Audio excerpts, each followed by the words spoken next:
The HOA stole my mom's asthma inhaler over her attitude. But what they didn't know is she's a federal agent. One badge, one broken rule, and an entire HOA came crashing down. You don't mess with the wrong mom, especially when she's FBI. Watch how one petty power trip sparked a neighborhood rebellion. Peaceful suburb with a controlling HOA. If you ask someone what our neighborhood looked like, they'd probably say it was picture perfect. Rows of neat, beige houses, all with manicured lawns that looked like they'd been trimmed with nail scissors. Cars never stuck out from driveways. Mailboxes matched. Everyone waved, but no one lingered to talk too long.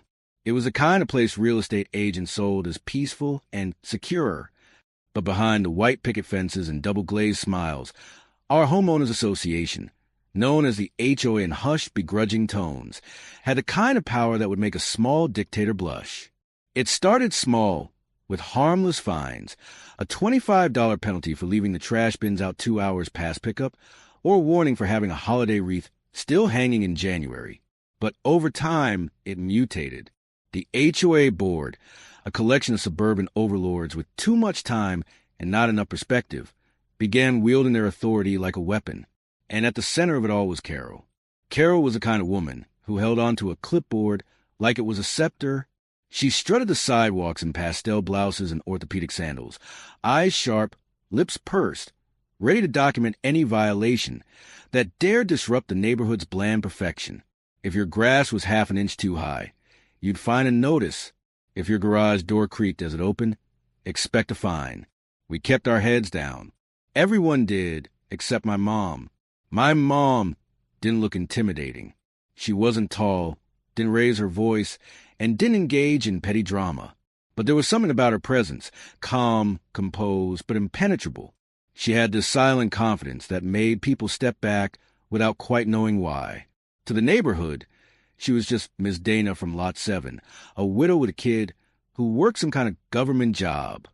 No one knew the details, and she never offered them. She left early, came home late, and rarely joined the block barbecues or homeowners meetings. But what they didn't know was that my mom worked for the FBI. She didn't carry a gun on walks. She didn't wear a badge around her neck or flash her credentials when someone gave her side-eye at the grocery store. That wasn't her style. But growing up with her, I learned one thing early. My mom didn't take crap from anyone, and she never tolerated bullies, which is exactly why she and Carol were destined to clash. The thing was, Mom didn't start anything. She followed the rules until the rules started twisting to suit Carol's whims. Then things started getting interesting. What Carol never knew, what most of the neighborhood didn't know, was that my mom had severe asthma. She wasn't the kind of person who liked talking about her health. You'd never hear her complain. She treated it like everything else in her life, with discipline and quiet planning. She had multiple inhalers, one in her purse, one in the car, another in the medicine cabinet. She logged expiration dates on the calendar and had standing orders from her doctor to ship replacements every 3 months. It was a manageable condition, as long as she had access to her medication. Without it, though, well, I'd seen it once when I was 10, and I never want to see it again. The attack came out of nowhere. One minute we were walking the park. The next she was wheezing, gasping, her eyes wide with panic as she fumbled for her puffer. That memory of her knees buckling, of me screaming for help, was etched into my brain like a scar. Since then, I always made sure we knew where the puffer was. I knew the signs, her voice tightening, the way she'd press 2 fingers to her ribs, calculating her breathing. It didn't happen often, but when it did, there wasn't time to hesitate. So when she said her new puffer was being delivered that week, I didn't think anything of it until that delivery never made it inside. Carol had never liked my mom. Maybe it was because Mom didn't attend meetings. Maybe it was because she refused to grovel over citations. Or maybe it was because she dared to correct Carol at a community board meeting 2 years ago when Carol tried to misquote a property code. Either way, Carol had been on a low-key campaign ever since.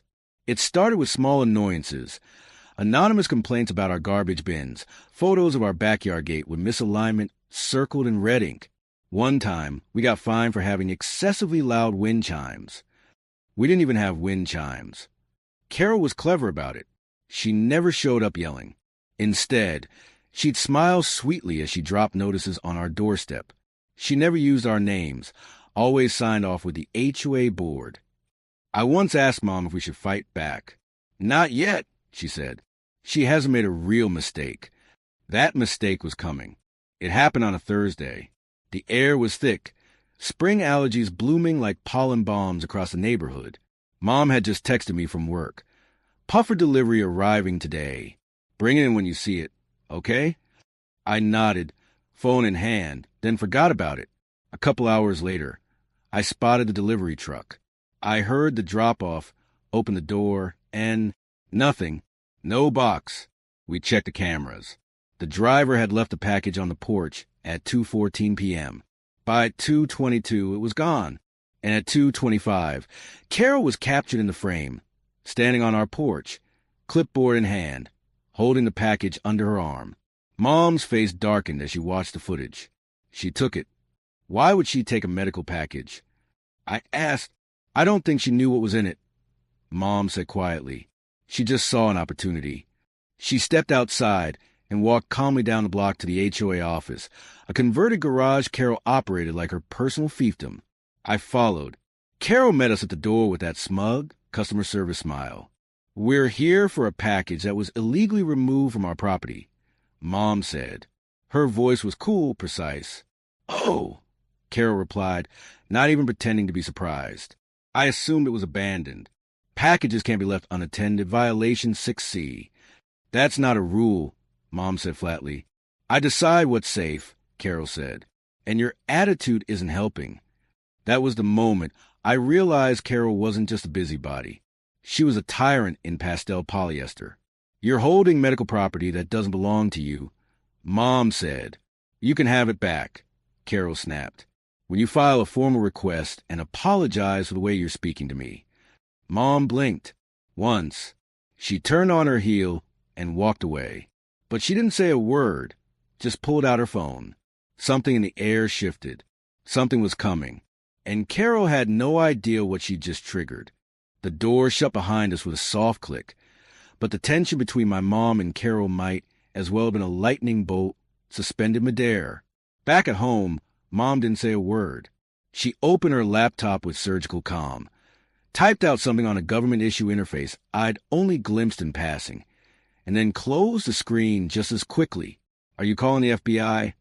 I asked, my heart racing. No, she replied. Not yet. She sat down on the couch, hands folded, staring out the window like she was waiting for something. Or someone. Minutes ticked by. I paced the kitchen, checking the camera footage again, hoping, naively, that Carol might come to her senses and drop the package off. But the porch stayed empty. Then Mom winced. You okay? I asked. She nodded but reached into her bag for her backup puffer. A quick shake. Her expression didn't change, but I knew that face. It was empty, out of doses.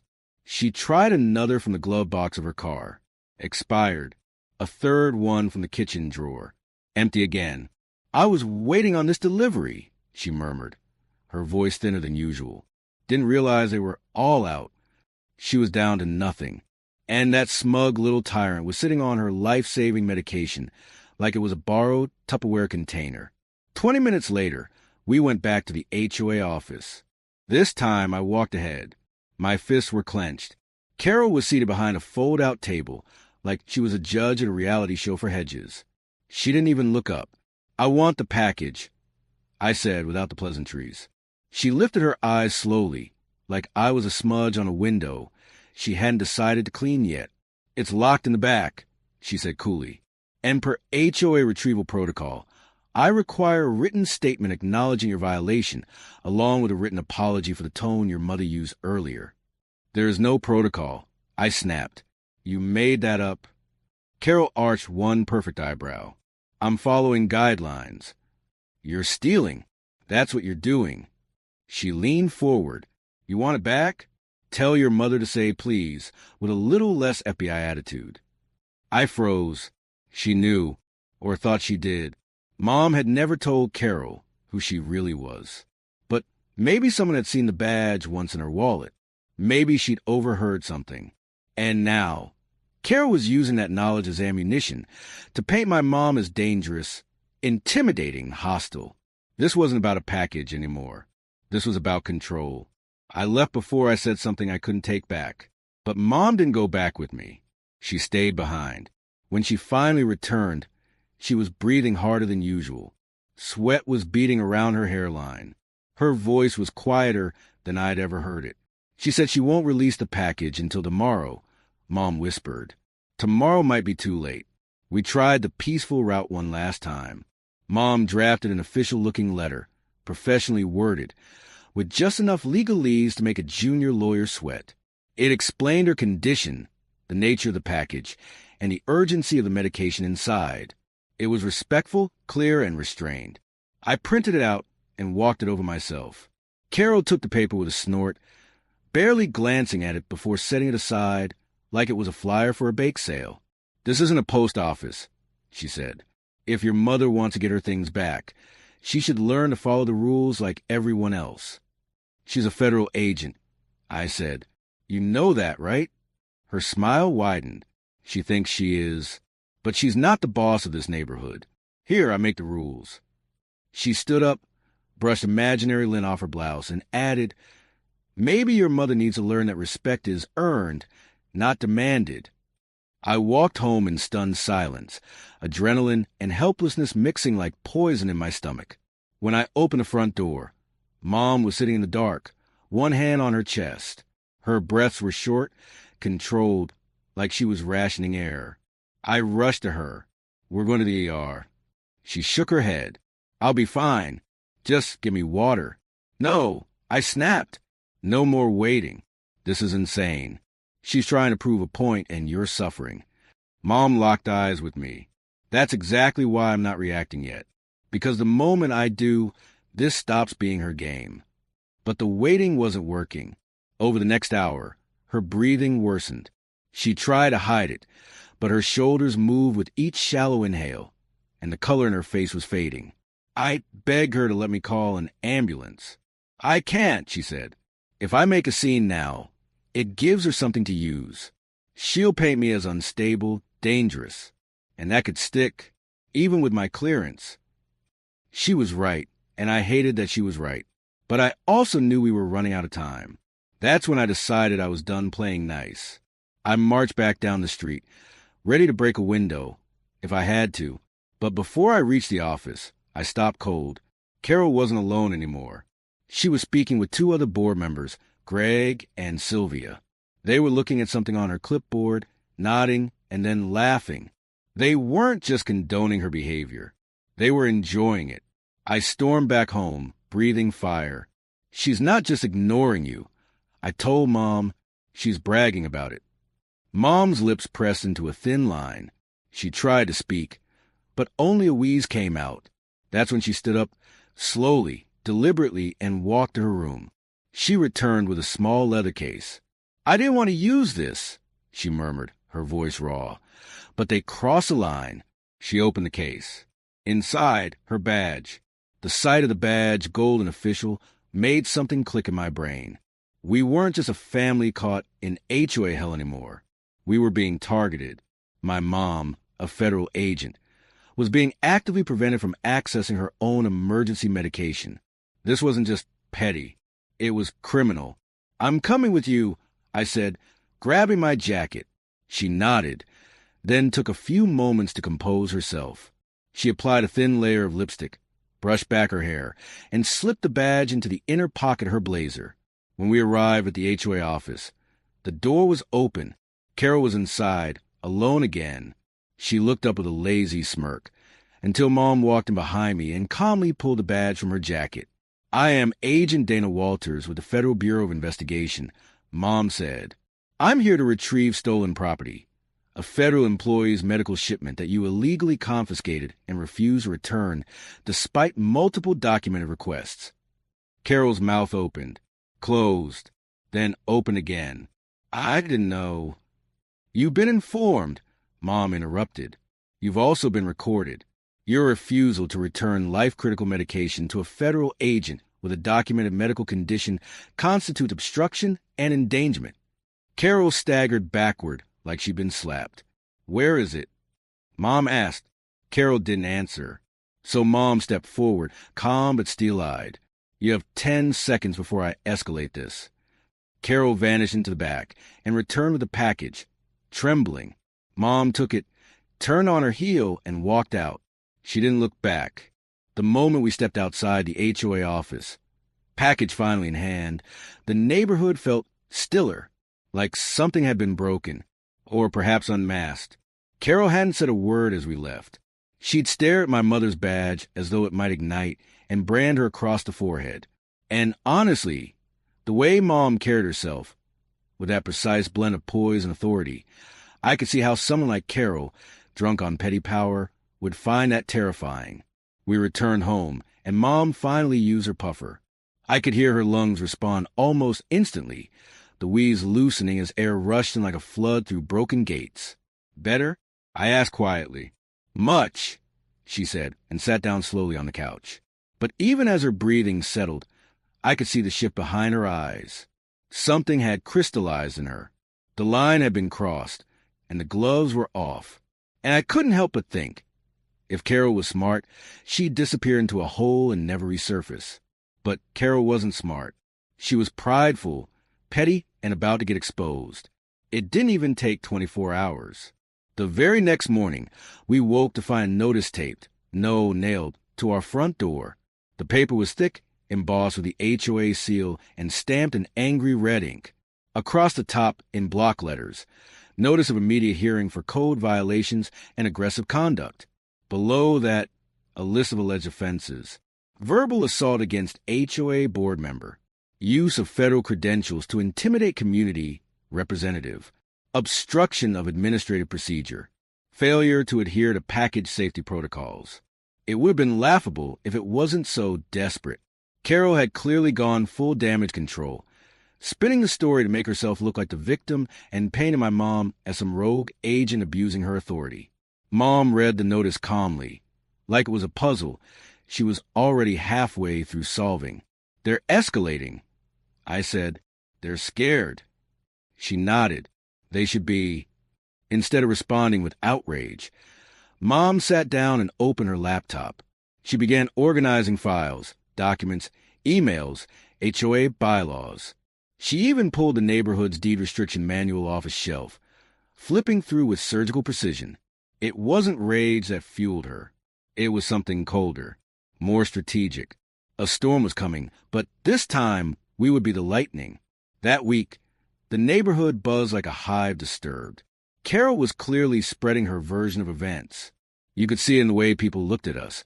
Some with uncertainty, others with curiosity, a few with open suspicion. One afternoon, I overheard Carol talking to Greg and Sylvia again. She was loud on purpose, probably hoping I'd be nearby. She flashed a badge like it was a gun, she said, voice dripping with venom. "Trying to scare me. We have to make an example of her." Greg muttered something about code integrity, and Sylvia nodded with a too eager smile. But Carol wasn't satisfied with just talk. Over the next few days, violations began appearing on other houses. Minor things. A flower pot too close to the sidewalk. A hose not fully coiled. Carol was building the illusion of fairness, of equal enforcement, so that when she went for Mom again, it wouldn't look personal. But we weren't idle either. Mom had sent a formal complaint to the HOA's Oversight Committee, an external legal body tied to the municipality. She'd also quietly opened a private investigation into Carol's leadership history. With her clearance, she could request public records that weren't easily accessible. And what she found was enlightening. Carol had a past, a trail of bitter complaints, 3 forced resignations from former associations, and a settled lawsuit involving, no surprise, misuse of community funds and manipulation of procedural bylaws. "I'm not going to publicly humiliate her," Mom said, "unless she makes me." Spoiler, she would. The turning point came when someone left an anonymous note in our mailbox. It was scribbled in quick, nervous handwriting on notebook paper. We saw the video. What she did was wrong. "You're not alone." Mom read it once. then tucked it away in her desk. Soon after, another neighbor approached me while I was walking the dog. "I heard what happened," she said quietly. "My husband told me not to get involved, but if there's a meeting, we'll be there." Then a young couple from 2 streets over-rang our bell. They brought cookies, actual cookies, under the pretense of introducing themselves. "We've lived here a year," the woman said. "Carol fined us $200 for non-regulation mailbox paint. We checked the code. It doesn't exist." Word was spreading. Not everyone was ready to speak up, but the cracks in Carol's foundation were visible now. The fear she once commanded was eroding. People were seeing the truth. At the same time, though, there was pressure. Carol wasn't backing down. She doubled down on inspections, handed out warnings like Halloween candy, and even tried to suspend Mom's voting rights in the next HOA election, citing pending behavior review. It was a final straw. "Time to flip the board," Mom said quietly. "What does that mean?" "It means she's not just getting removed," she said. "She's getting replaced." Mom was methodical, strategic. She started organizing group. Quietly, under the radar, meetings held at coffee shops, backyards, sometimes even our garage. She never asked people to pick sides. She simply shared what had happened, what Carol had done, and what the rules actually said. She passed out printed copies of the HOA bylaws, highlighted inconsistencies, showed video clips, provided context. People were angry, not because they hated rules, but because they hated unfair rules, and they hated being lied to even more. "Carol says she's protecting the community," one man growled. "She fined my wife for unsightly garbage bins. They weren't even ours. They were the neighbors." Momentum grew. Then came the real ace. Mom discovered that Carol had used HOA funds to renovate her garage office. Without a board vote, she'd billed it as an infrastructure update. The receipts didn't match the scope. No permits. No approvals. It was enough. With the support of over 30% of the homeowners, Mom filed for a special recall vote, a legal challenge to remove Carol and any board members complicit in her behavior. The paperwork was pristine, backed by law, delivered with quiet confidence. I asked her that night, "Do you think she'll fight back?" She looked at me and said, "She might try, but this time, I'm the one holding the clipboard." 2 weeks after Mom filed the paperwork, a notice went out to the entire neighborhood. Special recall meeting. All members strongly encouraged to attend. Date, Friday. Time, 6 p.m. Location, the community pavilion. Carol's face must have turned the color of burnt toast when she read it. Greg and Sylvia were reportedly livid too. Sylvia even tried sending out a counterflyer, warning residents about external agitators trying to destabilize the order. But no one was buying it anymore. By then, word had spread about the puffer incident. Not from us, but from them. Every time Carol tried to smear Mom with some half-baked accusation, the details slipped out louder and sloppier, and the neighbors started whispering. Wait, she did what with her medication. On the day of the vote, folding chairs filled up before sundown. Families, retirees, young couples, renters, and even people who never attended anything showed up, some out of curiosity, others out of quiet fury. They brought lawn chairs, clipboards, and questions. Mom didn't stand at the front. She sat off to the side until her name was called. Carol, already sweating through her peach blazer, took the mic first. Her speech was a desperate blend of fake victimhood and authoritarian puffery. She used a badge to intimidate your board. She tried to bypass our protocols. She thinks she's above the rules. Mom stood when it was her turn. No microphone, just her voice. My name is Dana Walters. I've lived here for 6 years. I've paid every HOA fee. I've respected every rule. Until someone used those rules to hurt people instead of help them. Then she calmly outlined everything. The puffer, the footage, the false violations, and finally, the illegal budget usage for Carol's office upgrades. She didn't ask for votes. She just told the truth. And the truth was enough. The votes were cast by paper ballot. Anonymous. Controlled. People lined up quietly, solemnly. No one talked much. It felt like something sacred was happening, like a kingdom quietly deciding to dethrone a tyrant. The count didn't take long. Out of 117 eligible voters, 94 cast ballots. Result: 87 in favor of removal, 7 against. It was over. Greg tried to object, citing procedural flaws, but someone from the municipal committee overseeing the meeting shut him down fast. Then Sylvia stood and muttered, "This is a witch hunt." Someone in the back replied, "No, this is justice." Carol didn't speak. She stood, shook her head slightly, and walked off into the shadows, her heels clicking like weak applause. She didn't even wait to collect her things. The next day, her name was scrubbed from the HOA board website. Within a week, she had quietly sold her house. A month later, a new board was sworn in, with balanced rules, actual transparency, and term limits. Normality. In the weeks that followed, something strange happened in our neighborhood. Something good. People started talking to each other more. Less suspicion, more curiosity. Less control, more collaboration. The new board launched a transparency portal. Open meetings were streamed. Minutes were shared. Policies were clearly posted and explained. Violations were now warning first. Fines became rare and had to be approved by multiple members. The whole atmosphere changed.